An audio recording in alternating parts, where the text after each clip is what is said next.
Hi, hello everyone. Welcome to my channel. I'm HK. So let's start with this week vocabulary. So చూడండి first one ఏముంది ఇక్కడ క్లాండెస్టైన్. క్లాండెస్టైన్ అంటే ఏంటి? Secret అని. So for example క్లాండెస్టైన్ meetings అంటే ఏంటి? సీక్రెట్గా జరిగే మీటింగ్స్, ఎవరికి తెలియకుండా జరిగే మీటింగ్స్ అని. సో క్లాండెస్టైన్ అంటే ఏంటి? సీక్రెట్ అని. నెక్స్ట్ ఫార్ ఫెచ్డ్ అంటే ఏంటి? అన్కన్విన్సింగ్ అని. సో అన్బిలీవబుల్, సో ఇలా చెప్పొచ్చు. సో నమ్మదగ్గంగా లేనివి. సో ఫార్ ఫెచ్డ్ అంటే ఏంటి? నమ్మశక్యంగా లేనివి మనం ఏం చెప్పొచ్చు? ఫార్ ఫెచ్డ్ అనొచ్చు. అన్కన్విన్సింగ్, అన్బిలీవబుల్ అని చెప్పొచ్చు. నెక్స్ట్ అన్విల్డీ అంటే ఏంటి? క్లమ్జీ అని. సో అన్మేనేజబుల్, సో మేనేజ్ చేయలేని వాటిని మనం ఏమనొచ్చు? అన్విల్డీ అనొచ్చు. So for example unwieldy stack of books అంటే ఈ బుక్స్ సరిగ్గా లేవు, చిందరవందరగా ఉన్నాయి, జరపడానికి వీళ్ళే లేదు, సర్దుకోవడానికి వీల్లేదు, చిందరవందరగా ఉన్నాయి అని. సో కాబట్టి అన్విల్డీ అంటే ఏంటి? క్లమ్జీగా ఉండడాన్ని మనం ఏమనొచ్చు? అన్విల్డీ అనొచ్చు. నెక్స్ట్ ఎమిలియోరేట్ అంటే ఏంటి? Make better. సో ఉన్నదాన్ని మనం బెటర్ చేయడాన్ని లేదా ఇంప్రూవ్ చేయడాన్ని మనం ఏమంటాము? ఎమిలియేట్ అంటాం. నెక్స్ట్ ఓవర్ట్ అంటే ఏంటి? Done openly. సో ఓపెన్గా జరగడాన్ని లేదా షోన్ ఓపెన్లీ, ఆబ్వియస్, అప్పరెంట్, క్లియర్గా కనపడే వాటిని మనం ఏమనొచ్చు? ఓవర్ట్ అనొచ్చు. So done openly. నెక్స్ట్ రివెల్డ్ అంటే ఏంటి? ఎంజాయిడ్. సో ఎంజాయిడ్ అంటే ఏమని చెప్పొచ్చు మనం? రివెల్డ్. నెక్స్ట్ విటుపరేషన్ అంటే అబ్యూసివ్ లాంగ్వేజ్ని యూజ్ చేసేటప్పుడు మనం ఏమని చెప్పొచ్చు? విటుపరేషన్ అనొచ్చు. అంటే మంచిగా మాట్లాడకపోవడం, తిట్టడం, బూతులు తిట్టడం, సో ఇట్లా ఉంటాయి కదా. సో చెడు మాటలు మాట్లాడటాన్ని మనం ఏమనొచ్చు? విటుపరేషన్ అనొచ్చు. సో విటుపరేషన్ అంటే ఏంటి? అబ్యూసివ్ లాంగ్వేజ్ని యూజ్ చేయడం. నెక్స్ట్ ఎస్పౌజ్ అంటే ఏంటి? అడాప్ట్ చేసుకోవడం. సో అడాప్ట్ చేసుకోవడాన్ని మనం ఏమనొచ్చు? ఎస్పౌజ్ అనొచ్చు. నెక్స్ట్ రైల్ అంటే ఏంటి? ఇరిటేట్ చేయడం. ఎన్నాయిడ్ అంటాం కదా, సో దానికి ఇంకో సినోనియం ఏం చెప్పొచ్చు మనం? రైల్ అనొచ్చు. సో రైల్ అంటే ఏంటి? యాక్చువల్గా వెర్ ఫామ్. సో కాబట్టి రైల్డ్. సో కాబట్టి ఇరిటేట్ చేయడాన్ని మనం ఏమనాలి? రైల్ అనాలి. నెక్స్ట్ ఫొమెంటింగ్ అంటే ఏంటి? ఇన్స్టిగేట్ చేయడం, ప్రొవోక్ చేయడం. సో ఉన్నదాన్ని ప్రేరేపించడాన్ని మనం ఫొమెంటింగ్ అంటాం. సో ఉన్నదాన్ని ఎక్కువ చేసి చెప్పడం అంటే ప్రొవోక్ చేయడం, స్టిర్రప్ అనొచ్చు. సో కాబట్టి ఉన్నదాన్ని మనం ఎక్కువ చేసి చెప్తే ఇన్స్టిగేట్ అన్నా కూడా మనకి సేమ్ మీనింగ్ వస్తుంది. సో కాబట్టి ఫొమెంటింగ్ అంటే ఏంటి? ఉన్నదాన్ని ప్రేరేపించడం అని. సో కాబట్టి ఫొమెంటింగ్ అంటే ఇన్స్టిగేట్ అని.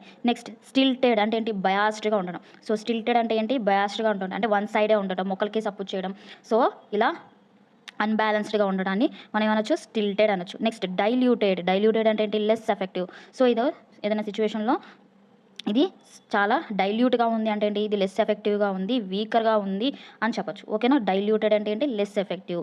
నెక్స్ట్ ఎక్స్టాంట్ అంటే స్టిల్ ఇన్ ఎగ్జిస్టెన్స్. ఎక్స్టాంట్ అంటే ఏంటి? స్టిల్ ఇన్ ఎగ్జిస్టెన్స్ అంటే ఇప్పటికీ ఉంది అని. So for example extant species అంటే ఇప్పుడు ఆల్రెడీ సర్వైవ్ అవుతున్న స్పీసీసే అని అర్థం అనమాట. సో ఓకేనా? సో కాబట్టి ఎక్స్టాంట్ అంటే ఏంటి? స్టిల్ ఇన్ ఎగ్జిస్టెన్స్, ఇప్పుడు ఆల్రెడీ ఉన్నాయి, ఎగ్జిస్టెన్స్లో ఉన్నాయి అని. నెక్స్ట్ కేక్ వాక్ అంటే ఏంటి? Very easy to achieve. So achieve చేయడానికి చాలా ఈజీ, ఎఫర్ట్లెస్ అని చెప్పొచ్చు. సో కేక్ వాక్ అంటే ఏంటి? Very easy to achieve. Next sabotage అంటే డిస్ట్రాయ్ అని. సో సబటోజ్ అంటే ఏంటి? డిస్ట్రాయ్, డ్యామేజ్ చేయడానికి మనం ఏమనొచ్చు? సబటోజ్ అనొచ్చు. నెక్స్ట్ సాలుబ్రియస్ అంటే ఏంటి? ప్లెజెంట్ అని, ఫేవరబుల్, హెల్తీ. సో ఇలా గుడ్ కండిషన్స్లో చెప్పేటప్పుడు మనం సాలుబ్రియస్ అంటాం. సో ఫర్ ఎగ్జాంపుల్ సాలుబ్రియస్ ఎన్విరాన్మెంట్ అంటే ఏంటి? ప్లెజెంట్ ఎన్విరాన్మెంట్, చాలా బాగుంది ఎన్విరాన్మెంట్, హెల్తీగా ఉంది, సో ప్లెజెంట్గా ఉంది అని చెప్పొచ్చు. సో ఇక్కడ సాలుబ్రియస్ అంటే ఏంటి? యాడ్జెక్టివ్. ఎందుకు యాడ్జెక్టివ్ అయింది? సో ఈ సాలుబ్రియస్ అనేది ఏ సఫిక్స్తో ఎండ్ అయింది? ఓయూఎస్. సో కాబట్టి ఇదేమవుతుంది? యాడ్జెక్టివ్ అవుతుంది. సాలుబ్రియస్ అనేది ఏమవుతుంది? యాడ్జెక్టివ్ అవుతుంది. సో సాలుబ్రియస్ ఎన్విరాన్మెంట్ అంటున్నాం. ఇక్కడ ఎన్విరాన్మెంట్ అంటే ఏంటి? Noun form. సో నౌన్కి ముందు ఏం రావాలి? యాడ్జెక్టివ్ రావాలి. సో కాబట్టి నౌన్కి ముందు ఏమొచ్చింది? సాలుబ్రియస్ అనే యాడ్జెక్టివ్ వచ్చింది. సో సాలుబ్రియస్ ఎన్విరాన్మెంట్లో సాలుబ్రియస్ అనేది మనకి ఏంటి? యాడ్జెక్టివ్, ఎన్విరాన్మెంట్ అనేది నౌన్. సో మనకి వొకాబులరీ ఆల్మోస్ట్ మనం ఇప్పుడు చాలా వరకే నేర్చుకుంటూ వచ్చాం. సో ఇప్పుడు నుంచి మనం ఏం చేయొచ్చు? వొకాబులరీ నేర్చుకునేటప్పుడే అది వెర్బా, యాడ్జెక్టివా, నౌనా. సో ఇలా నేర్చుకుంటూ ఉంటే మనకి ఎప్పుడైనా సరే ఫిల్ ఇన్ ద బ్లాంక్స్లో కానీ అక్కడ ఆ బ్లాంక్లో ఏది ఫిల్ అవుతుంది అని మనం గెస్ చేయడానికి ఛాన్సెస్ ఉంటాయన్నమాట. ఇప్పుడు నౌన్ వచ్చింది, సో బ్లాంక్ తర్వాత నౌన్ వచ్చింది, సో బ్లాంక్లో ఏమొస్తుంది? యాడ్జెక్టివ్ వస్తుంది. సో యాడ్జెక్టివ్ అనేది మనం ఏంటి ఆప్షన్స్లో అని చూసుకొని యాడ్జెక్టివ్ ఫామ్ పెడతాం. సో సాలుబ్రియస్ అనేది ఏంటి? ఇక్కడ యాడ్జెక్టివ్ ఫామ్. ఎందుకు యాడ్జెక్టివ్ అయింది? It is ended with suffix OUS. ఓకేనా? సో అలానే ఇక్కడ మన ఫోర్త్ వన్ చూసాం చూడండి. ఎమిలియేట్ అంటే ఏంటి? ఏటీతో ఎండ్ అయింది, అదంటే ఏంటి? Where form. సో కాబట్టి అది ఎక్కడ వస్తుంది? వెర్ ఫామ్ ఆఫ్టర్ సబ్జెక్ట్ వస్తుంది. ఓకేనా? సబ్జెక్ట్ తర్వాత మనకి ఏమొస్తుంది?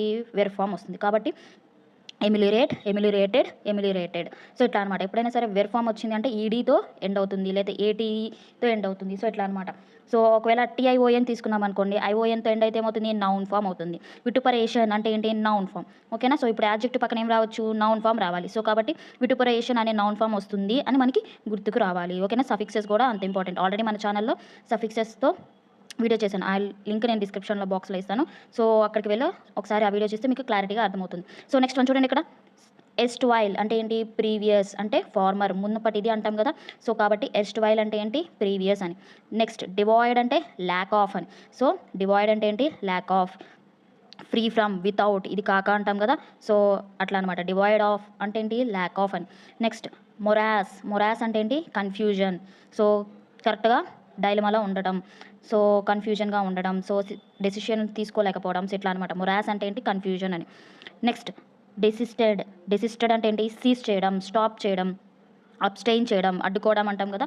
సో డెసిస్టెడ్ అంటే ఇప్పుడు ఇక్కడ మీకు ఏమర్థమైంది? ఈడీతో ఎండ్ అయింది. సో కాబట్టి ఇదేమవుతుంది? Verb form. So after subject desisted అని. హీ డెసిస్టెడ్, షీ డెసిస్టెడ్ అనొచ్చు. సో కాబట్టి ఆఫ్టర్ సబ్జెక్ట్ మనకేమొస్తుంది? డెసిస్టెడ్ అనే వెర్ ఫామ్ వస్తుంది. సో అట్లా అనమాట.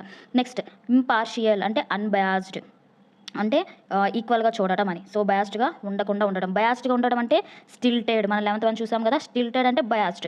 సో దానికి యాంటోనిమ్ ఇప్పుడు ఏమవుతుంది? ఇంపార్షియల్ అంటే అన్బయాస్డ్, అంటే ఈక్వల్గా చూడటం, సమానంగా చూడటం అని. నెక్స్ట్ సెన్ష్యూర్డ్ అంటే డిసప్రూవల్. సో ఇక్కడ ఎన్ మిస్ అయిందండి. CENSURED.